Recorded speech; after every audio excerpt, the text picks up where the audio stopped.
See, the fun part of drinking these warm fluids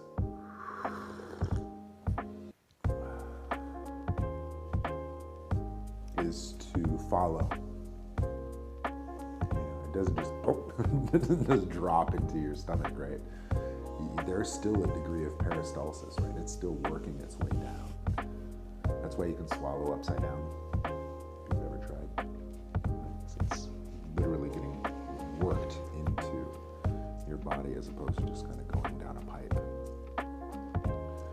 But I say that to say this, because it's a hot fluid, you can feel that